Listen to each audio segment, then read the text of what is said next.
yo, but I didn't have any paperwork. And at that point, it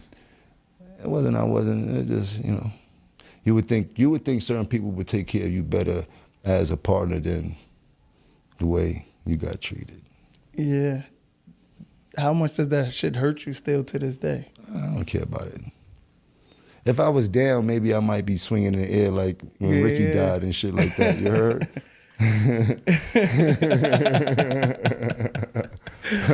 But yeah, man, shit, like life happens and shit like that. I mean, like, I'm gonna keep pressing you on this though, because I know that cancer intuition that you got, like, I knew you caught on at some point before anybody told you anything, and I just want to know like that story. I caught on before we was even famous. What you mean?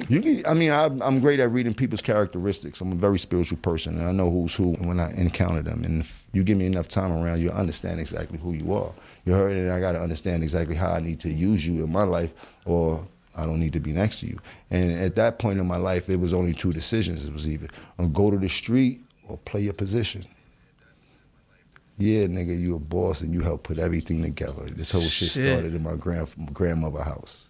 Mace, Cam, Bloodshed, all of that shit started out my grandmother's house. Everybody got signed living with me in my grandmother's house, with me, not with them. They was all living with me. This where the whole nucleus and everything started, from right then and there, shit like that. And moving forward and shit like that, I had a decision to make over childish things that I seen people be doing childish things and shit like that. And I was like, well, if this is what you want, if you feel this is gonna be your way out of this hell we living in, which was Harlem, you dig? Yeah. At the time, out of the hood, out of the projects, you have to play your position and shut the fuck up and do your job as a complete soldier and make sure nothing happened on your watch. And that's all you could do. And can't nobody hold nothing against you for that. And that's what I chose to do. And so you seen this shit before it happens, what you tell, like everything. Mm-hmm. It started with Mace. He didn't do the right thing. That's the one question I wanted to ask you. I'm a little bit too young to understand. Like, I just was able to be like a teen. I watched Mace shit on Cam and everybody around him. Wow. A bitch like all the time. You heard? Like, I was there the whole time, but I was Cam's man. You heard? Cam and Mace were so-called best friends, grew up together, and R.I.P. Huddy. Like, I was there for everything. That's one thing that people can't never say, is that I wasn't there for every single thing. What was your problem with Mace? Like, how did that all happen? Because that was Cam, man, like you said. Cam enemies were my enemies. Okay. Anybody Cam didn't like, I didn't like. And I already see how he was handling Cam, so I definitely didn't like him. You dig? And then I seen how much love Cam had for him and how Cam was jumping out the window for him, which a friend should and shit like that. Like, being overprotective, making sure nothing happened. Like, he was trying his best to make sure that Mace stayed as safe as possible, but Mace had got that money and lost his motherfucking mind, as he's supposed to, man. You grew up in a kid that doesn't have what most of us had. He was probably more or less fortunate than most of us. Didn't have the sneakers, didn't have all that shit coming up. So him having the first bit of success out of all of us and really getting to a bag, he just went crazy like most people do and shit like that. Shit, I had my times where I went crazy, but that bag just be too much. Yeah. You dig? But the people I loved, I still love them today. You know what I mean? The people that I consider to be the ones that's gonna help me in this journey, I still love them today, and we still have great relationships and shit like that. It ain't got nothing to do with Cam and them and shit like that. We all have our own group of people that help us along with this journey and shit like that. So now that you see Cam and Mace together having their own show, how did that shit make you feel when you seen them come together after everything that you did? I seen crazier shit happen. I know brothers that shot brothers and shit like that. So for friends to get back after a world of whatever they went through, it's not surprising to me and shit like that. But I see they don't talk about the days of being shit on, you heard? They don't talk about the things that separated them and shit like that. So, it's funny. But kudos to them, man. They got a dope show. Who am I to hate on what they got going on, man? I hope they make $1 trillion. What's the craziest shit you seen Mace do to Cam that was just like, yo, I can't believe these niggas could even get back cool after some shit like that? I won't say nothing crazy, but I say some funny shit that I seen happen. I seen Mace fire his brother, kick him out the limo in the middle of the highway and shit like that. You heard? His old brother. That nigga's vicious. But he coming back off the road for, I think, a bunch of tours and shit like that. Get off the plane. And Mace got the brand new Mercedes drop burgundy, pull up to the airport. Skirt, the car dealer bring that shit outside the airport, 2-door joint, brand new stickers on that bitch. That nigga going crazy, right? Joking and shit like that with Cam and shit. That nigga jumped in the shit by himself with skirt off. I said, yeah, this nigga is a different type of animal. This nigga don't care about nothing. Word up. Nah, then he had us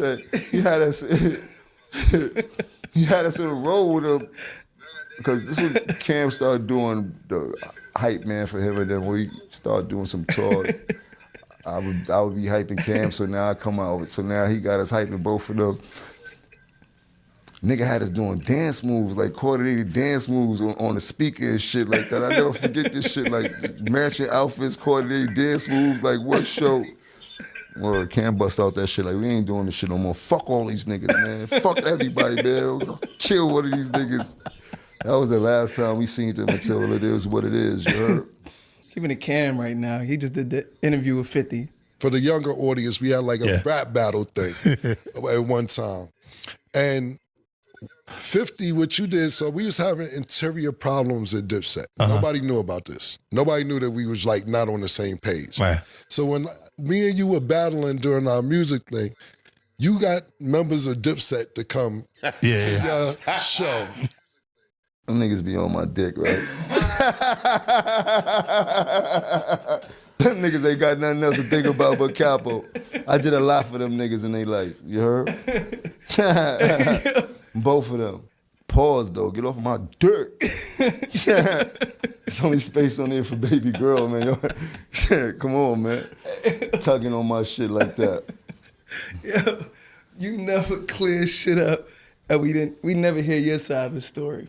Cam was like, I thought we could pull it together. Next thing I know, I see Jim performing with him. That nigga ain't think nothing. He could pull nothing together. He couldn't do nothing with me. He couldn't tell me nothing, nigga.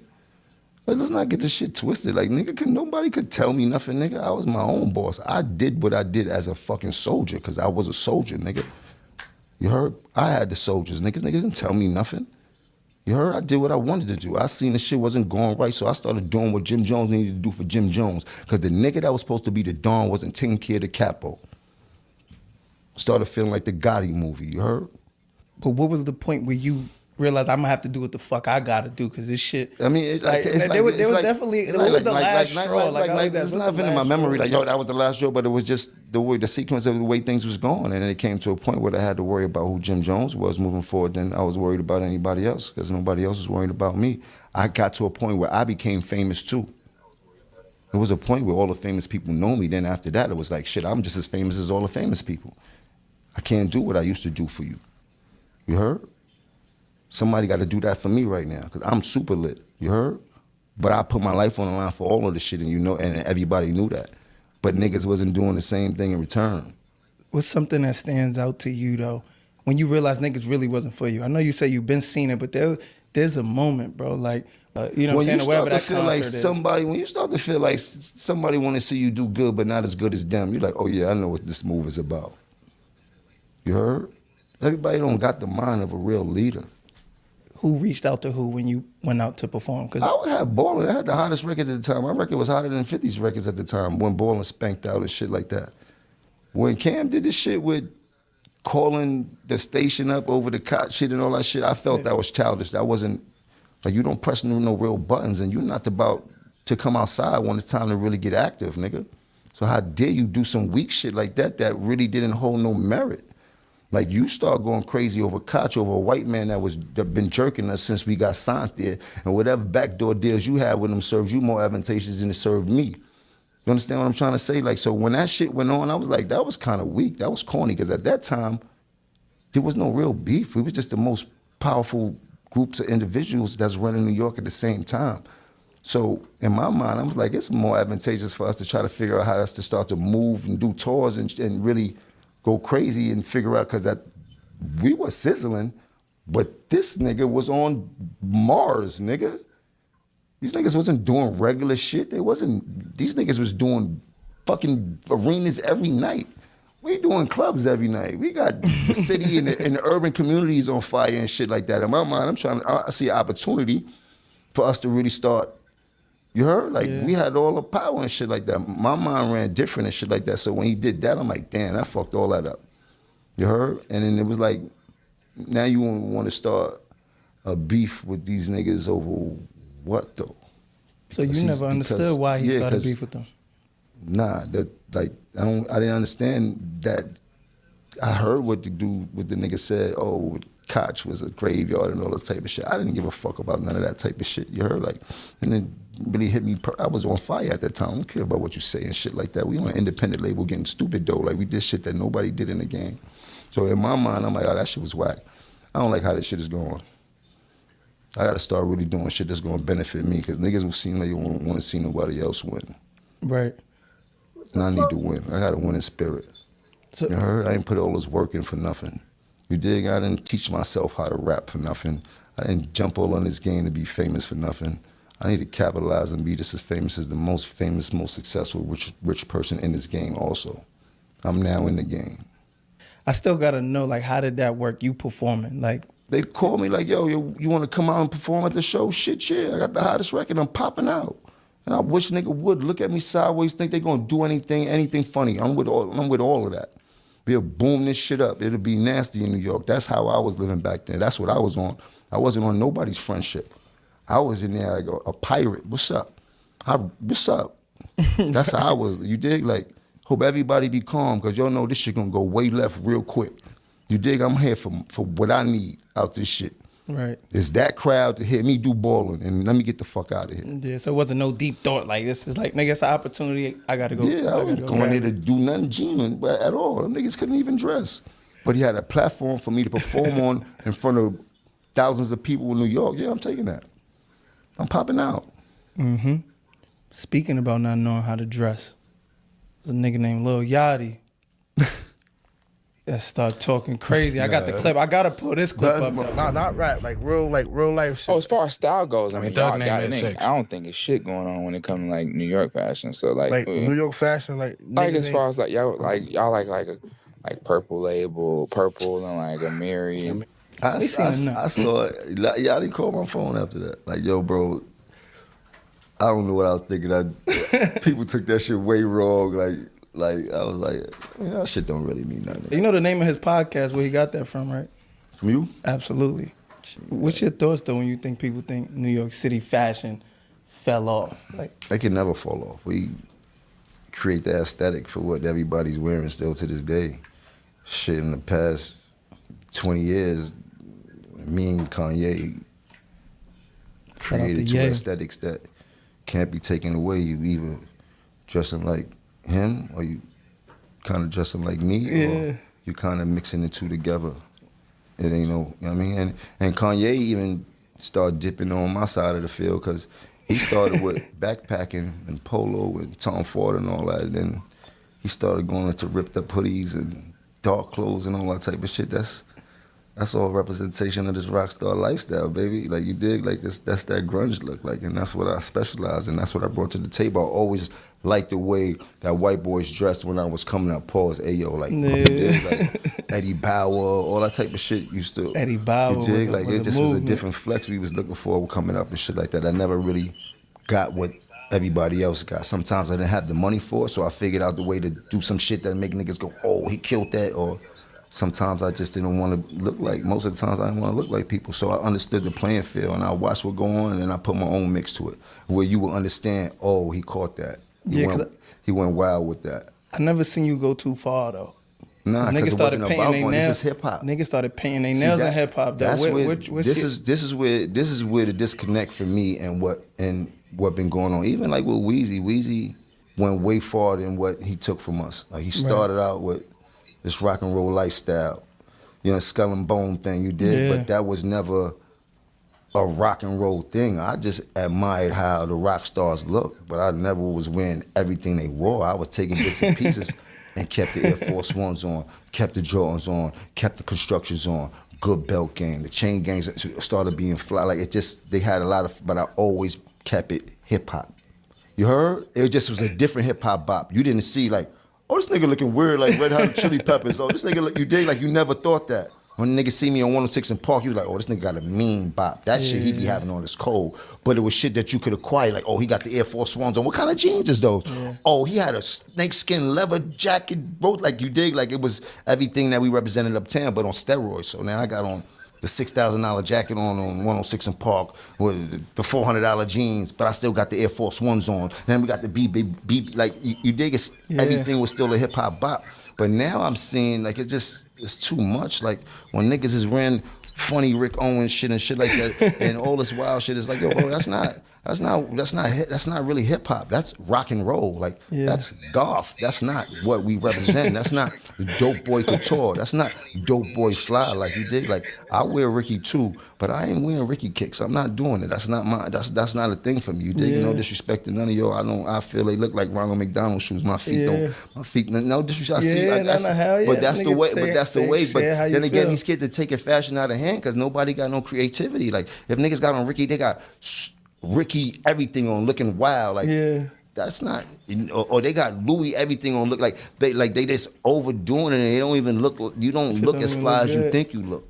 You heard? Like, fashion is all about who you are. Like, it's not everybody be fitting in. The object is to stand out. When you and Dipset, is it like y'all all three coming together to do this shit, or it's like one person as the leader is like, nah, well, this what we wearing? I created the aesthetic. Okay. For the Diplomats. You heard? Dan and Cam's pink.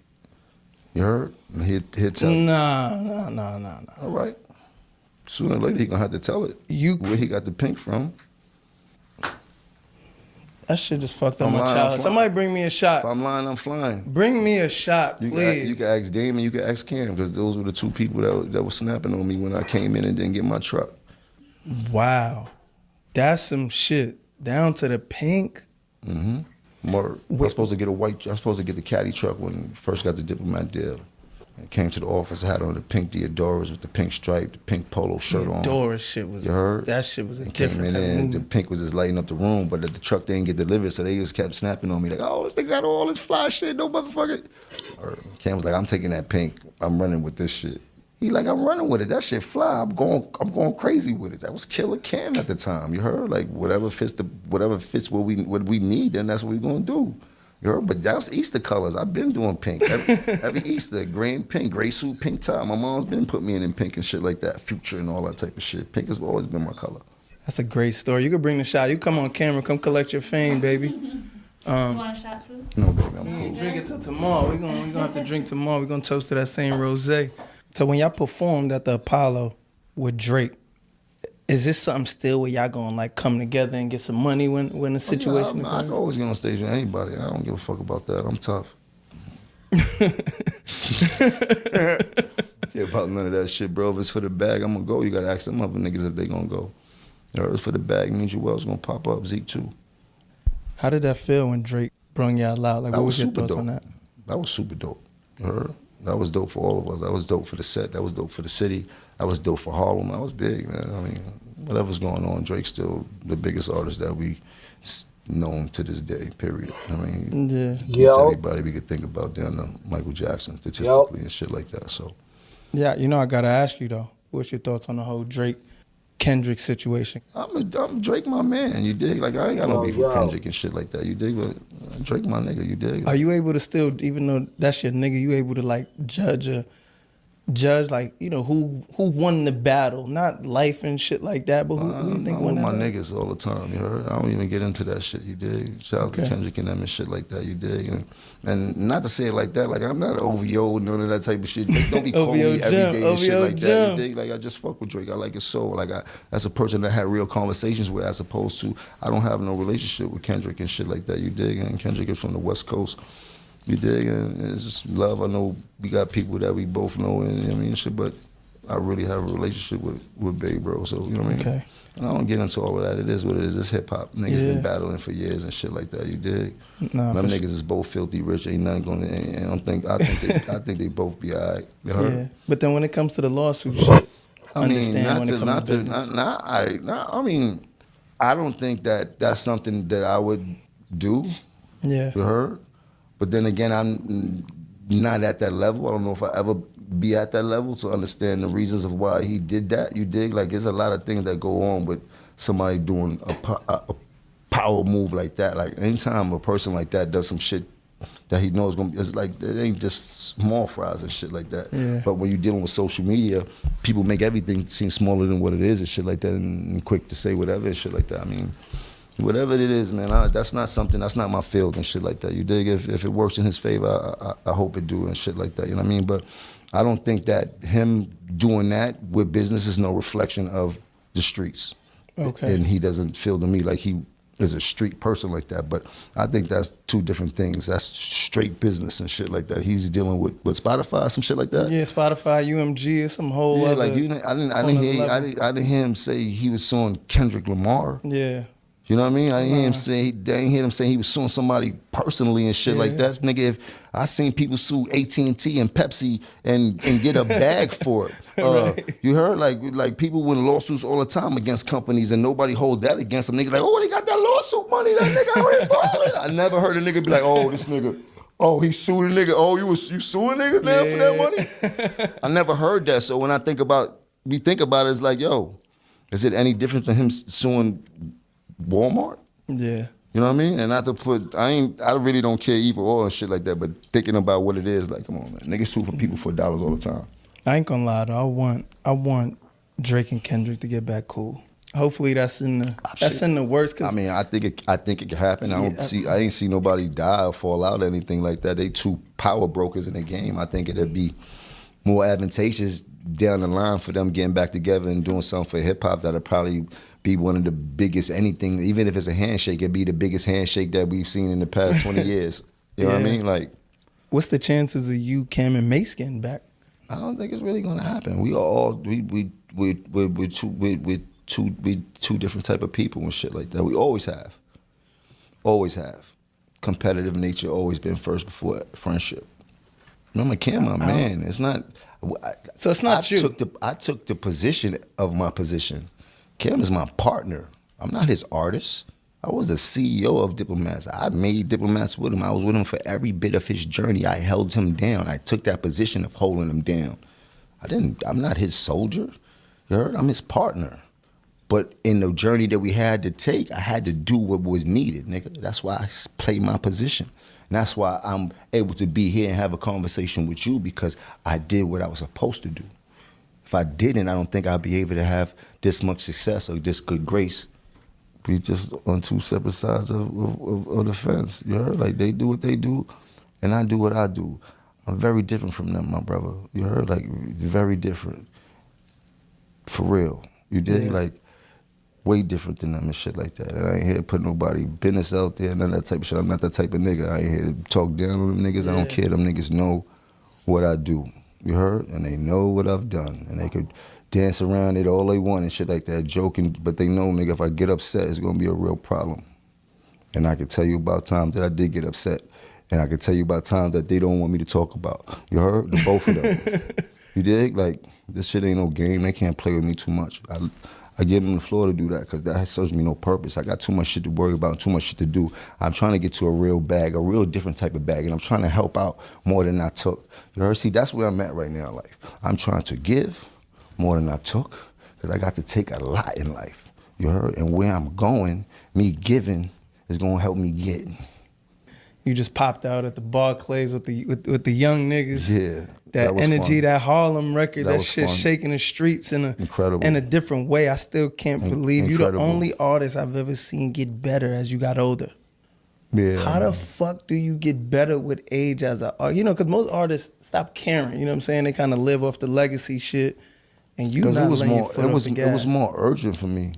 The lifestyle I live, I want to continue to live that lifestyle. And when I figured out I want to continue to do music, it was like, yo, if you're going to do it, you really got to step up above and beyond so people can hear you, because it ain't no other way it's gonna work.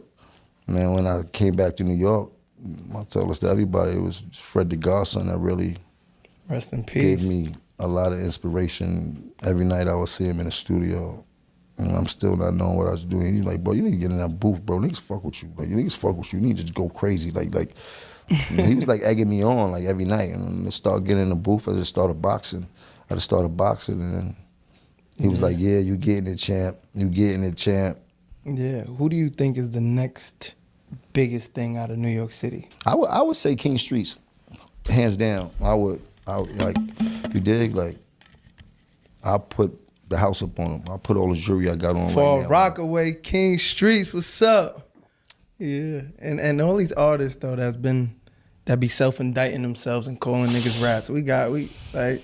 This shit is bad. Niggas is putting themselves in jail. Yeah, it's different. I mean, the whole culture of doing crime is different now. As I'm watching the youngsters coming up, the idea was to get away with the crimes. It seems like these youngsters are doing crimes and put it on Instagram for the world to see. I think that's the cool thing to do. I'm glad that we didn't have IG and none of that back in the days. I don't know if maybe we would have been trying to do the same silly shit. Just watching these kids now just crash out and just putting it all on social media. It's like, it's just wild out there, shit like that. Like, everything we did was to get away with it. The object was not to get locked up at all for no reason. I mean, and we thought that being locked up from the hood was a rite of passage, like coming up. Like, I've never been locked up in my life. I never did a bid. Let's not say that. I never did a bid. Praise God, praise God. Praise God and shit like that. But that's what we thought. Like, you become a man. You heard it, and I believe but it's even crazier now. Like, you dig? Like, they ain't going to that shit like it's boarding school or like it's a hotel for the weekend. Like, these kids don't got no regard for I feel like niggas feel anything. like empty and shit. Like, yeah, I'm talking all this gangster shit, but if I don't go to jail, niggas will never believe this shit. It's almost like an accomplishment now. Yeah, it's wild out there, man. I mean, I don't know what would be my position coming up in this era and shit like that, as far as me making my way and figuring it out and shit like that. This shit is crazy. Do you think being in a relationship saved you from a lot of trouble? Yeah, being in a relationship saves you from a lot, especially when you have a strong woman on your side and shit like that. But trouble follows you. Can't nothing really save you from trouble. You know what I mean? Time don't lie. And trouble is a motherfucker. You know what I mean? Especially when that's what you projected. And there was a long time in my career where that's what I was projecting.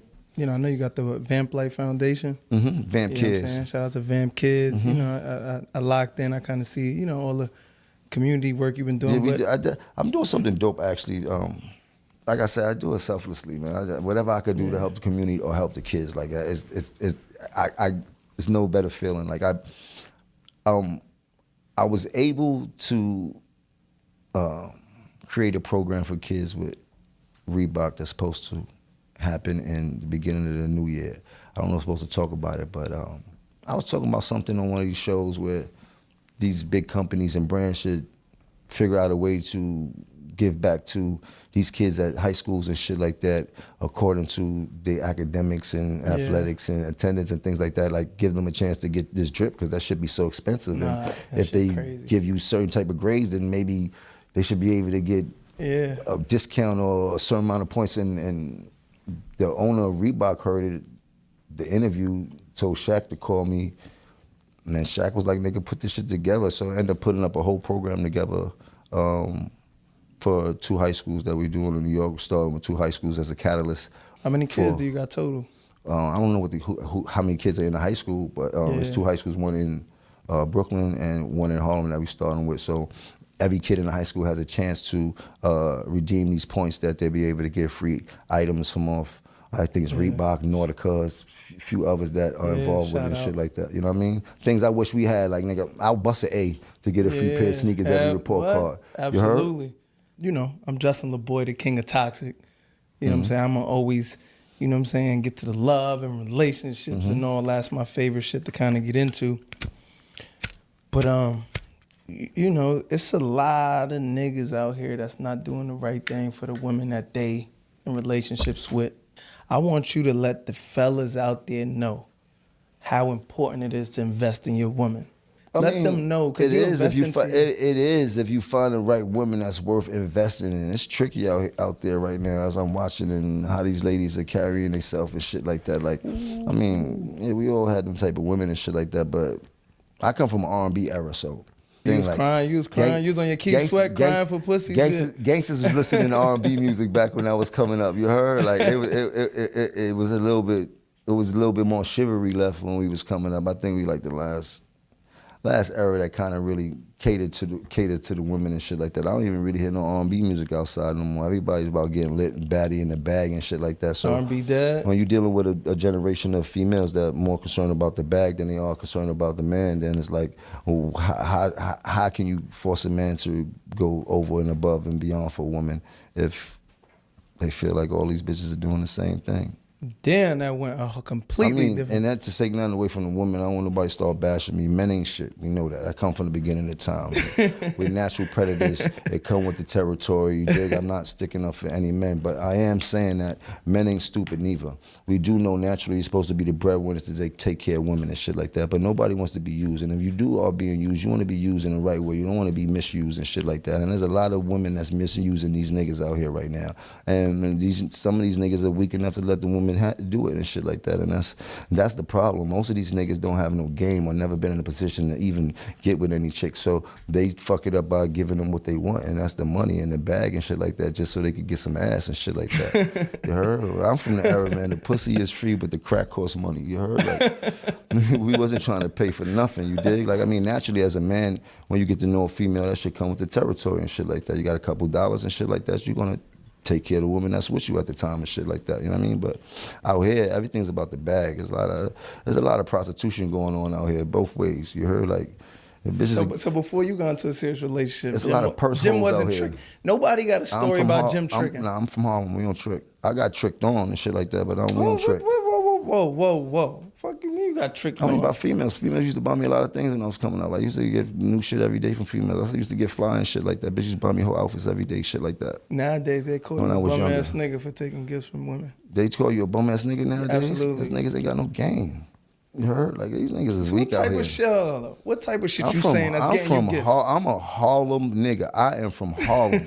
We do not know about tricking. I am a city slicker. Most country niggas are the ones that be tricking. You heard? That's why they talk about it in their records and they talk about it in the interviews and they, Marissa got the Audi and Bella got the Rollie. What? More than one bitch got a watch like that? Oh, you tripping. Like, you dig? Like. So you never met a random joint and just say, fuck, I'm gonna blow a bag on her, ever? Ever. Chrissy. You heard?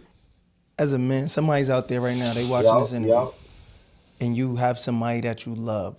Take care of them. What do you do as a man, though, to get the best out of your woman? Like, we need step by step, as you said. Niggas is growing up without fathers. Niggas is growing up without fathers. Niggas don't got leaders. And not your wig pushed back. Yeah, you gotta give us the 10 crack commandments of the game. Like, what's a way?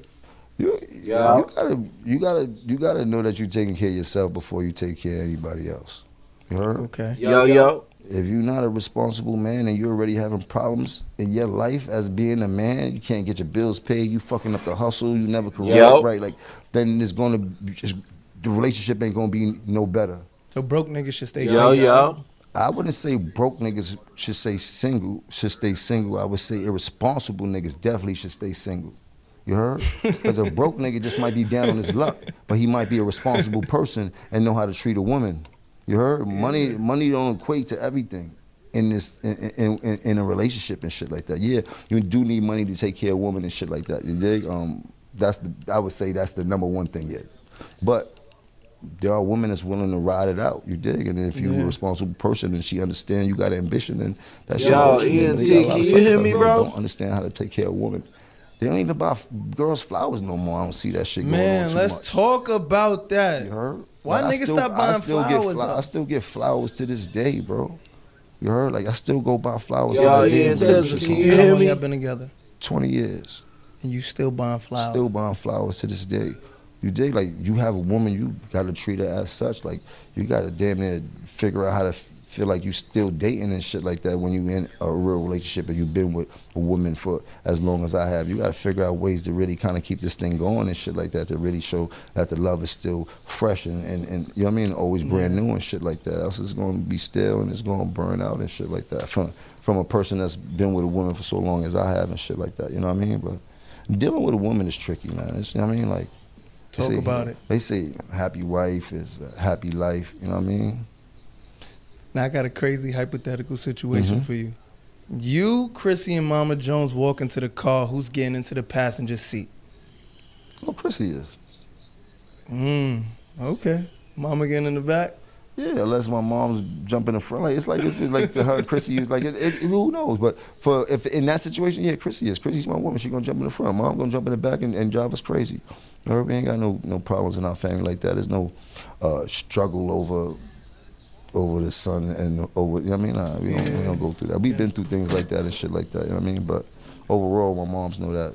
You dig? Like it's two different loves there. You dig? But I'm definitely with my lady, and that's how it goes. You dig? Yeah. You know what I mean? I hear people put that situation in a lot of situations, but you know, that's your mother. You heard? First of all, you heard? Like that love is you love your mother, but this is your woman, a woman that you stay with, and a woman that you love with, and that you know what I mean? Like so, it's nothing wrong with moms getting in the back. A lot of times you mention losing it all. What does losing it all? What does losing it all look like to Jim Jones? Because when you say losing it all, I'm thinking you still got $4 or $5 million up. When was the first recession? 08? Like 08, 09, I think. Right? I remember in like 08. So in like 07, I started getting tremendous, all type of money. Biggs from Rockefeller was like, you know, this is one of the few people that I call my OG. Maybe the only one. He was the only fair, real nigga that I know. That's older than me pretty much, but he was like, yo, it's about to be a recession, bro. I don't know if you know what that is, but stack you some money because it's gonna get cold out here. Like, yo, I'm like, I'm not even thinking about it. I'm like, I'm getting so much money right now. I got money invested, all that type of shit, and got Merrill Lynch, all that type of shit, man. I ended up losing my head like through Merrill Lynch or some shit like that. Like it was like, oh my God, chopped me all the way down. All the way down to what? Chopped me down to like maybe like 1.2 something that I had just in my account with my account and shit like that. And remember, I'm upwards of $100,000 in bills every month and shit like that. So it was like I ain't gonna talk about the money that I lost, but just it was like yo, what? Like, you know, you do certain things to keep you in pocket for life, especially when you're dealing this game and you playing with these banks and they telling you these numbers of interest and then a recession happened and then your accountant call you like, yo, remember the money we had invested? This is gone. What's the craziest shit you had to do to make sure that Christmas or birthday or Valentine's Day, nobody understood the pain you was going through? You know I wish I could tell you, but I wish I could tell you. I can't. I would tell you this. Just know that I know how to dance very well. And I ain't talking about no stripper, baby. I was about to say, hold on. Yeah. What's your thoughts about Dame right now, where he's at? I know we get to see a lot of the shit online. It look crazy, but you know him personally, so. Yeah, I know Dame personally. I don't fuck with him anymore, but why you don't fuck with him? Dame always been a smart dude, man. Maybe too smart for his own good and shit like that. He definitely caught a bunch of bad breaks in the game, and just to watch how it was unfolding, it feels kind of whack and shit like that to know that he was such a major part in what we know as the hip hop culture. Like, he really helped shape it and helped shape one of the people that we've known to be the #1 person in this game for a long time and shit like that. I mean, I can't tell you the ins and outs and shit like that. I have been around when I heard stories from everybody's mouth, from Biggs to Dame, like I heard, but it's not for me to talk about and shit like that. That's their business and shit like that, you know what I mean? But just to see him being so many of the things that he was doing, a lot of that feels like when I was doing so many crazy things for the sake of and what we believed in as the diplomats and shit like that, you know what I mean? Like, there was somebody that had to be the bad guy to get the point across, and then there was somebody who had to make him look good, and a lot of times I was the bad guy so that Like Cam could always look like the good guy and shit like that, and he was the face card and shit like that. And I believe that was like Dame whole shit too and shit like that. So moving forward and right now to see where he's at is like, shit's crazy.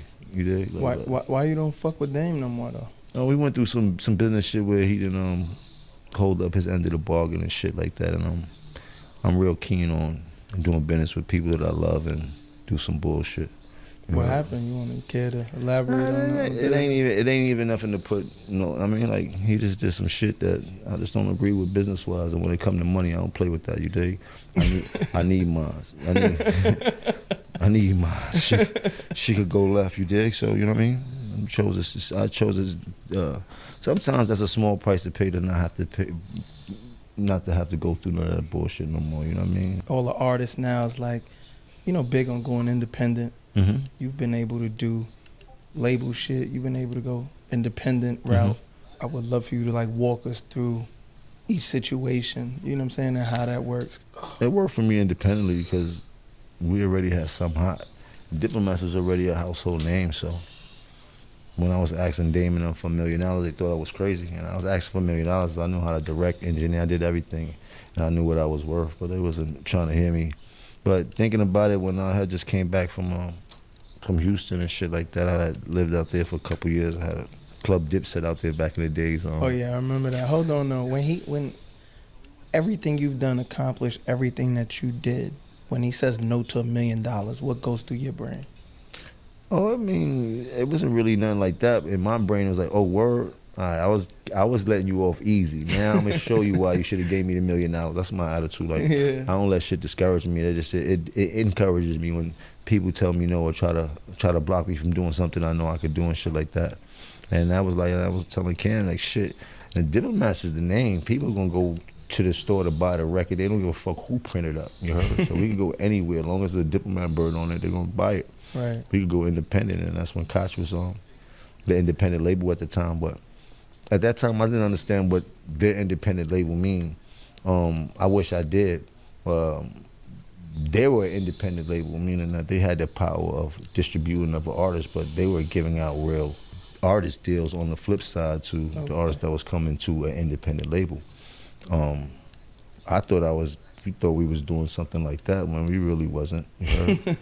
We really was lying to the people this whole time and shit like that. We was getting a lot of money off of it, but it wasn't from an independent standpoint like where I'm at now, where I get 85-15 split, and I've been doing that for years and shit like that. But as far as putting in the work, it felt independent because we were our own entity and we did our own marketing and all that type of shit. And we abused the budgets in that way and shit like that. We made millions off Koch and shit like that, you know what I mean? But it didn't serve me no purpose as now, like, I don't own my masters from the records that I put on Koch. So, like, that's my next feat is to fight to get my masters back. And that goes back to having the right leaders and shit like that, because there was a lot of things that I was supposed to know about so that I can reap the benefits of what I need now, that a person that had more knowledge than me or was acting like he had more knowledge than me, my man never put me on to a lot of different things in this game that I had access to that's rightfully mine and shit like that. So now going back, it's like, yo, nothing that we did was really it. You heard? Like,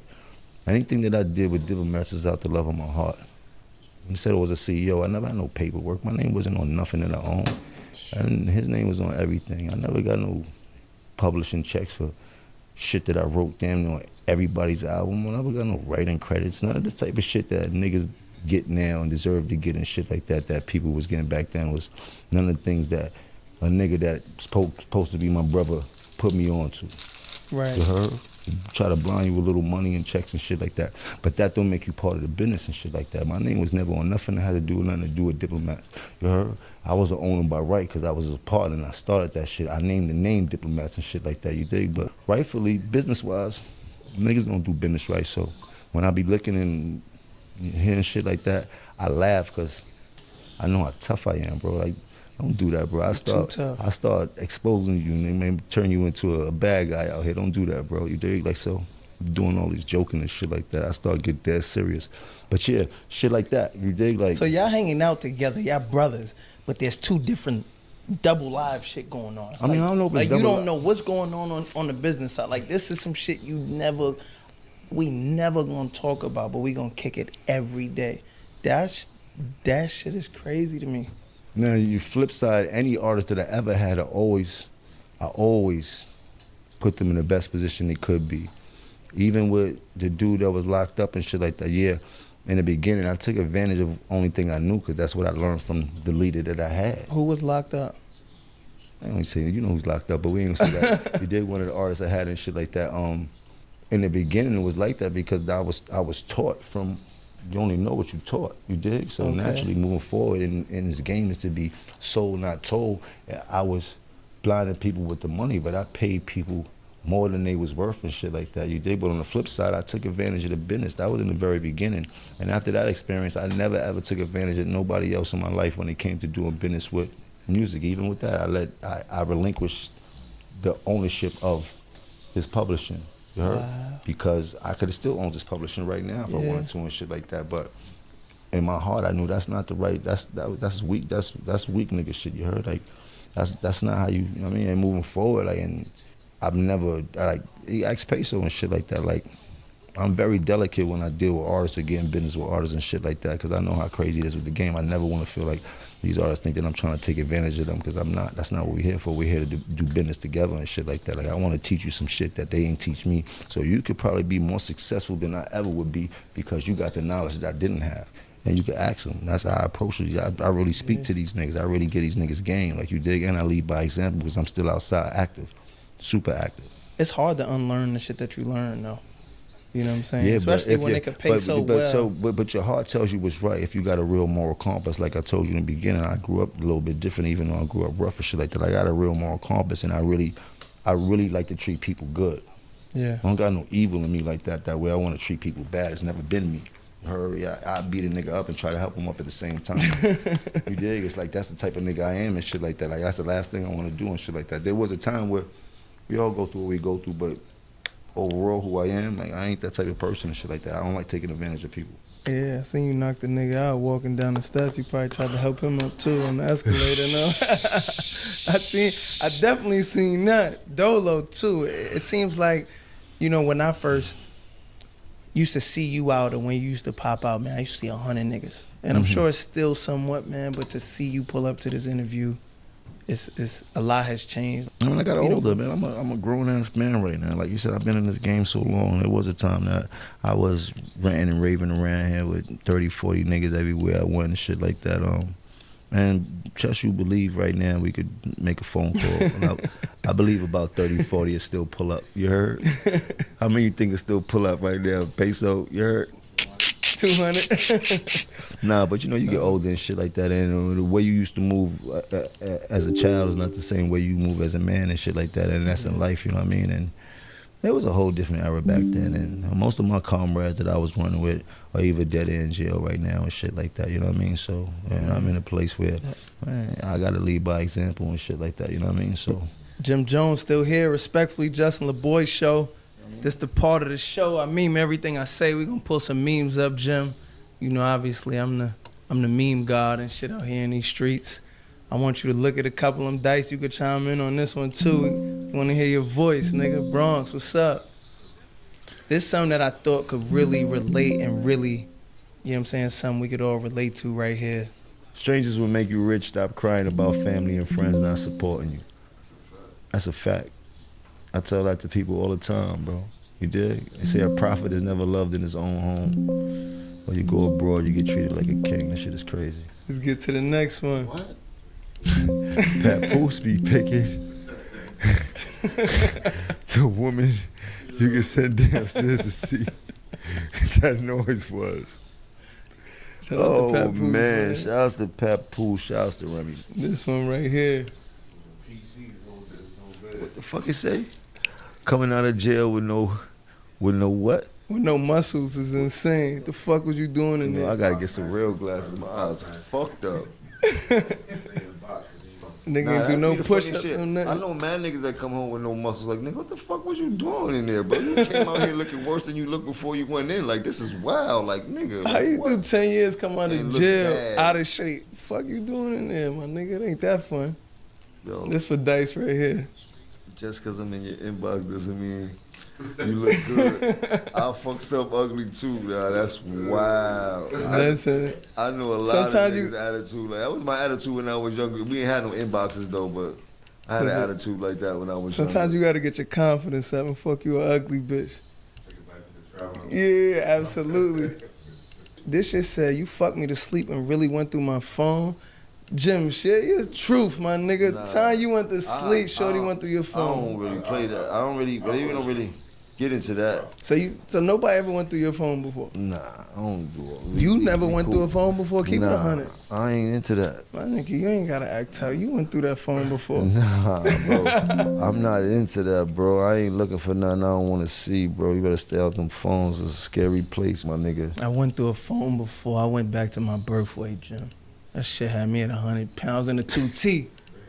Nigga got slim overnight. Niggas thought I was on Ozempic, I had cancer, all that shit. Bro, because I already know, bro, because already off the right argument, a nigga feel like he getting slim. You heard? Yeah. You heard? Off an argument. So, Matt, yo, bro, you...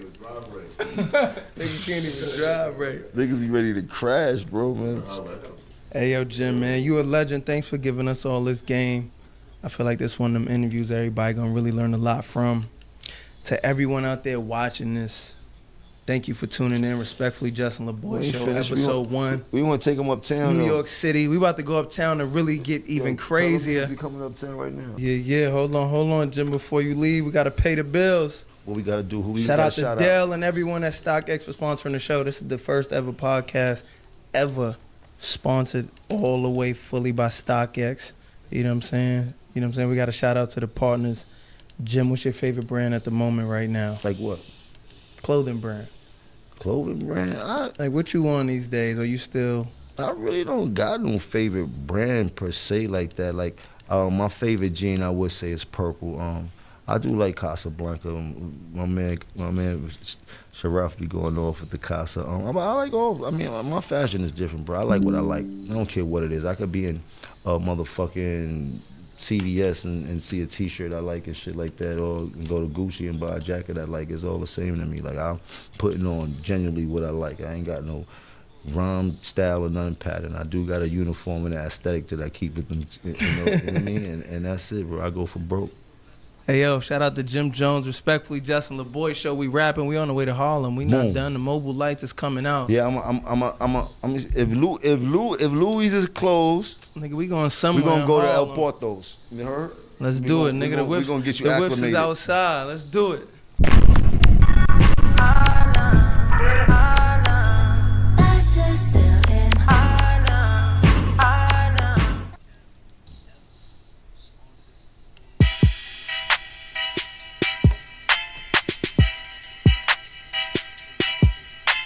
Play me some pimpin', man. We ain't started yet? We ain't even started yet. Play me some pimpin', man. Just doing some affirmations, that's all. Just affirmations.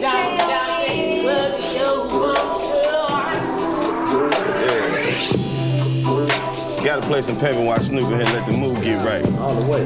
Because, you know, we already done named the tour Ghetto Legends, and that's all we gonna be bringing through the trap. Who we got? And we got oh my God. We got a 10-time OG in here. 100-time. Undisputed OG. Nope.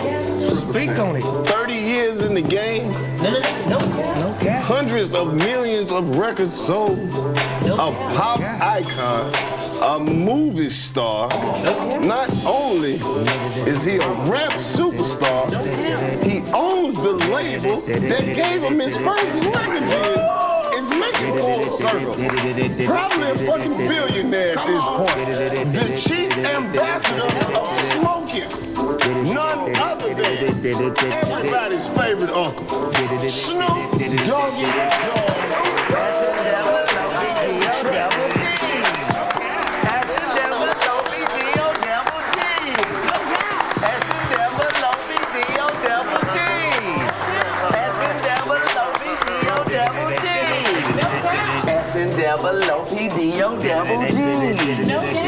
And we can literally quote this man's lyrics all day. Oh my God. Life lessons. Put them Frenchies up if you ain't got no motherfucking Doberman, no Rottweiler. Put them little bit ass puppies up. Put them up. Is that dog in my house? Dog, we thought you could really turn turn into a Doberman. No cap. For real though? I thought you could turn into When a we was in the Doberman. house, I was like, man, if you do that at the show, I'm gonna lose my The transition was too smooth. That nigga. That shit, but the graphics for the time period.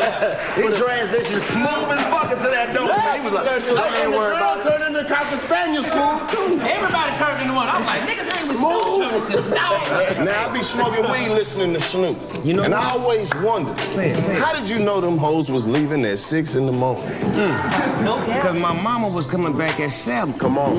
So I had to make sure I got them out. See, I had bitches in the living room getting it on. Getting it on. You understand me? My mama wasn't home. If you watch the video, mom's told the nigga, look, I'll be back. Right. Don't have none of them fast-tailed girls up in here. Right. And definitely don't have the dog down in here. As soon as she left, I bam, had them all up in there, but I had a stopwatch on and say, hey man, we gotta get up here.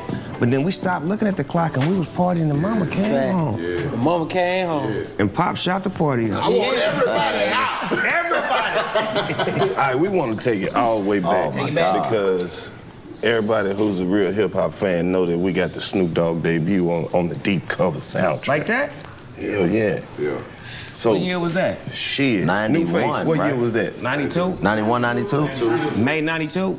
Got my hip hop historian in the house Born every that. day. I was So born. Say that. I brought him here for Say reference and dates and research He purposes. know that. He know Yeah, everything. nigga So- was young and fresh back then. Jumping it off with the Deep Cover Deep Cover. soundtrack. And you don't stop. Come on, man. Hey, man, hit this shit. Think you 5-0. Been dealing with you for 2.5 months. You ain't hit this shit yet. Yeah. What you saying?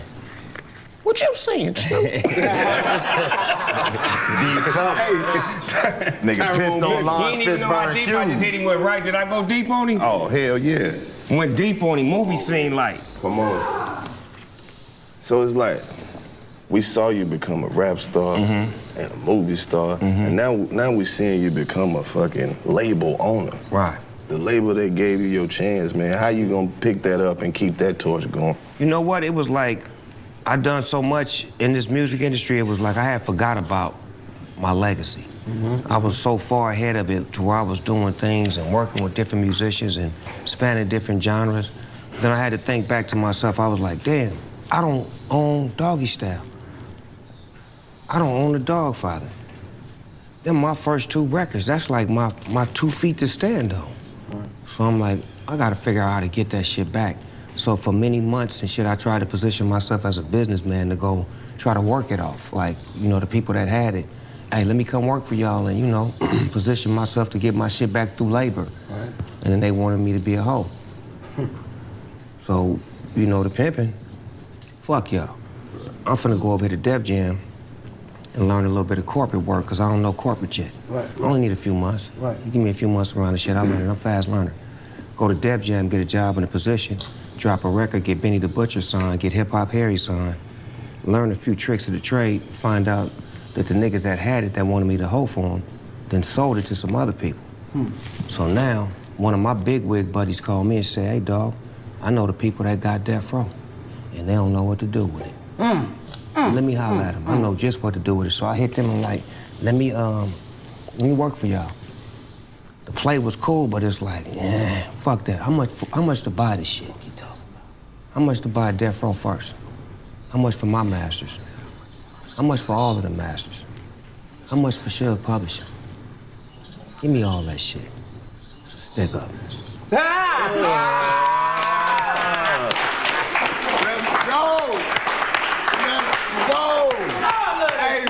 Now I've been following the play. So the first thing you did was took all the music down. It ain't up now. Right. You got to pay to hear that shit. See, because it's a business, right? See, what niggas don't understand is that thing they call stream, right? How much money you get a stream? Bullshit. Some cent. Penny. Okay, so we're gonna have to restructure this shit. Facts. You get a penny point of a penny. So that's what we're gonna do. We're gonna restructure this shit. Right. I'm gonna pull it down. When I put it back up, you're gonna pay me a whole lot to put it up. And then my number's gonna look different than everybody else's when it come back up.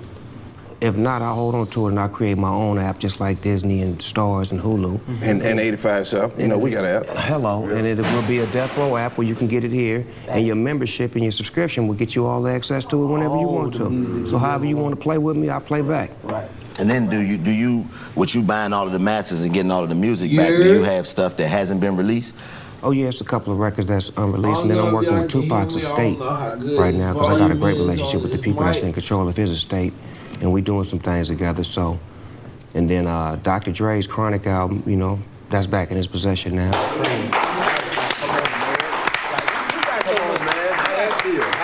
That feel good to be able to do that. To get the label back was the shit, but to be able to break bread with the people that put you on, like, okay, this is yours, cuz, and then now next is to make sure, like, Daz and Corrupt and Rage and RBX, make sure all of they publishing and shit is right and the numbers is squared away, because in the beginning, shit wasn't right, but we know what's right. And now if I control it, it's my job to make sure that it's right. Corrected, you know what I'm saying? Facts. And that's what it is. You're in position to see what you did. Like you said, you didn't know corporate. Now that you learn, you like, still into this day, to this day in your time in your career, you're still learning in the game that you've been in. I came in a student. That's the first thing I came in as a student. If you really watch my career, I was a student. I was studying the industry, and then when I got in with Dre, I was his backup. Exactly, right there with him, learning. I didn't want the star. I wanted to make him a star. Listen to the Chronic. It was all about him. That's a lot of my penmanship, a lot of my direction, and mostly his production, his overseeing, but it was about him. It was about putting the energy in Dr. Dre. We all was about him. Like, fuck that. We want Dre to be the dopest ever. Then when it was my turn, he gave me that same energy back, but then at the same time, I was in control of the pen for myself. So it was just a beautiful marriage.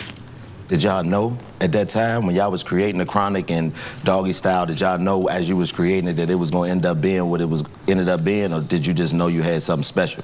I think like that was like my first real experience, but Dre had been around Magic before. He had been with the Wrecking Crew, Eazy-E, NWA, Michelle A, DOC, Above the Law, Ice Cube. Like he knew what shit felt like when it was the shit. We was just some niggas from the hood that was like, nigga, that shit banging. And every time we knew shit was banging, whether if it was our shit or other niggas shit, it was the shit. So it's like now we picturing like a Run DMC album or fucking whoever the fuck is hot at the time, we figuring like shit. Our shit sound better than they shit. And with no disrespect. Right. But it's like when you listening to it and you making it, it's like, damn, this shit hitting a little. Like right now when niggas making hot music, they knowing who shit is like, nigga, when you in the studio, when niggas in that motherfucker, yeah, this shit fucking everybody's shit up. That's what that was. And at that time, it wasn't as clogged up as it is now. Right now, you got 30,000 records that come out every day. Right. Did you hear the number I just said? Yes, I did. 30,000 records that come out every day. Minimum. Every day. Back then, it was probably like, shit, nigga, 1,000 records come out a month. Yeah, because you had to go get them bitches back then. Quality shit, nigga. It's like, nigga, you can't be bullshitting. And guess what? Two niggas can't sound alike. Yeah. Yeah. Got to have your identity. How was Michael and Prince gonna survive if they sounded alike? Right. Somebody gotta go. Snoop, Can't have a rhyme flow like the last nigga. let me ask you this. Like, looking back, in hindsight, all these years later, East Coast, West Coast, the beef, the media part, what the fuck was that? And how much do you think that cost the hip-hop community? Just looking back at the total damage that shit did. The media do their job. That's their job. I always say all publicity is good publicity when it comes to me. I know how to maximize that shit. Everybody else don't. So they just do their job. Their job is to keep up confusion and to keep shit the way they want it to be. But now, like I say, y'all growing up in a different era. Nigga, y'all are the media. Based off of a podcast, Instagram, fan base. That's the media. We didn't have that control. Nigga, when we said something, they printed what they wanted to print. They print half of what we said. It took you 6 months to see what they wrote. Bring the worst shit. You know what I mean? And we didn't have no outlets where we could just grab our phones and be like, man, fuck this nigga. This nigga ain't paying me my money, my nigga. What y'all think about that? Right. When quick like that, you couldn't just Hey, my nigga, tell your side of the story. Don't buy that shit. These niggas I ain't making that money. What Chappelle tell them niggas? Hey, nigga, don't fuck with Netflix, nigga. That ain't my nigga. So we gonna fix your mic right quick. Niggas cut that shit clean up.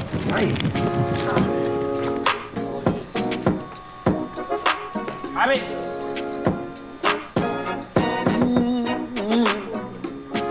What's that? Go ahead, get out, cuz. I trust you. Look like some motherfucking sea water. He said, like what's that? Fish finna come out there. You sure that's ginger ale, nigga? Is that your fish water, nigga? Ginger ale got cheap. Y'all been seeing them lately? They like, God, give me 2 goldfish with this. He gave Snoop some detox water in this We good? We back? We back in? Mic check 1 2 1 2. All right, we back. Welcome back to the 85 South Show. Yes, sir. Taking over America. no cap. One episode at a time. Voted the #1 black show amongst black people who spent at least one whole summer at their grandma's house.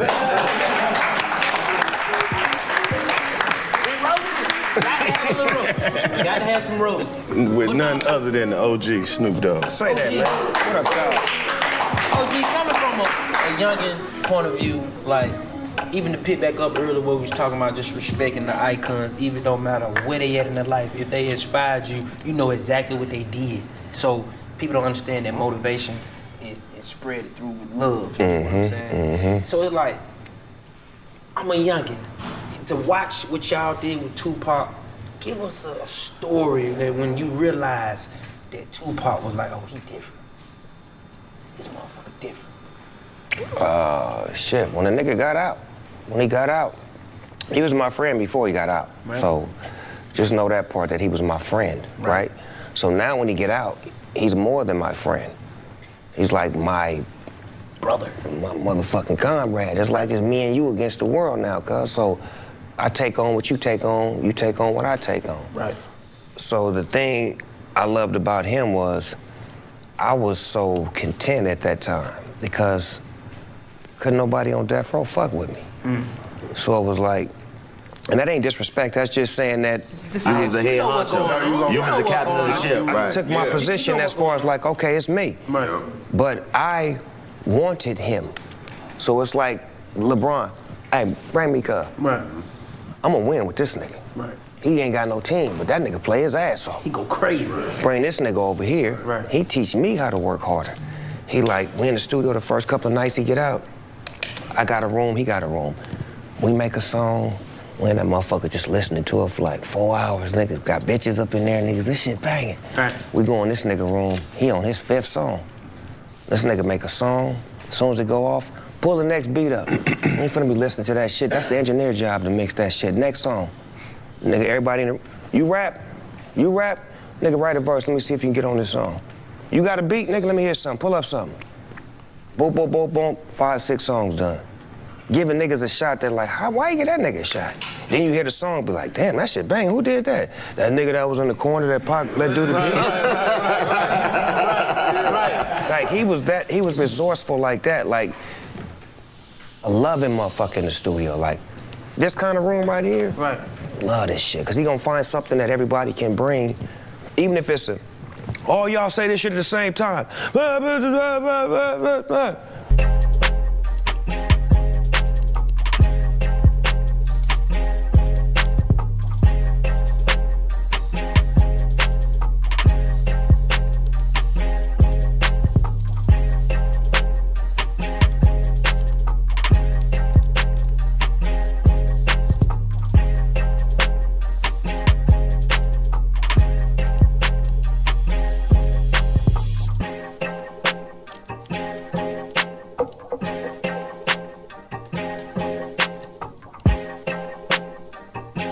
Hey, you already know what it is, man. It's that time. I'm going back home, y'all. Hey, man, ATL. Twice. 28, 29. Where we at? What? ATL. The Gateway Center Arena at College Park. College Park. Atlanta. College Park. College Park, Atlanta. You know they was College Park. College Park. That. We Return to the Ghetto Legends. Return to the Ghetto Legends. We're gonna discuss all that. We're gonna discuss what's real Atlanta and Come what's, on, man. you know, Atlanta, you know, all that. I can't wait to tell a nigga where you from. You dig? you know, Return to the Ghetto Legends, the Unfinished Business Tour. We back in the A. Come on, man. 85southshow.com. That's www.85southshow.com. Right now. Atlanta. We are coming. Go crazy. December 28th and 29th is after Christmas, so you can wear all your new shit, your gifts. Going out with a bang, bro. Going out with a bang. We bringing the new year crazy. in where it all began. You know what I mean? From Smith's Old Bar to the Gateway Center Arena in College Park. So make sure you get your tickets. And Thursday. Wednesday and Thursday. Not playing. Hey, whole city. You're gonna be all work them days anyway, because it's almost New Year, so you know how you save your Christmas check. Come on, see. Spend that Christmas money, nigga. You already know. Get it out the envelope. Out the card. Buy a ticket. Buy a ticket. No cap. That's what it is. Get the app too. And 2 days. We doing 2 days. So if you miss the first day, you ain't gonna miss the second one. Right. Oh, you gonna hear about it. Ghetto legendary. Kylie Paul. And Bubba's Paul. ATL. Booty, booty, booty, booty, rock. ATL. I found you, Miss Lewis. Like involving like not one of them niggas that's like in the studio to be like, man, get all these niggas out of here. Like he entertained that shit. Like I wasn't a star till I was next to him. He showed me how to be a star. Right. Like real shit. Like this nigga was a star. Snoop Dogg was famous. Right. But I didn't know how to be a star. This nigga showed me how to be a star, where it was like a couple of months, because he was only with us for like 7 months, if you really look at it, the time he got out to the time he got killed. So a couple of months. It's only that long? Yeah. He got 96. He was that long? That wasn't even a whole year. And he was only 25 years old. So he come hanging out, right? So I got a house. Next thing you know, he get a house. I got a penthouse on Wilshire. He get a penthouse 2 doors down. I got a white Rolls Royce. He get a black Rolls Royce. So now I'm still dressing like a nigga from the hood. Khakis, chucks. That nigga like, we got a meeting. I'm like, what's happening? Me and you finna have a meeting. The little homies can't show up. Can't show up. It's just me and you, general to general.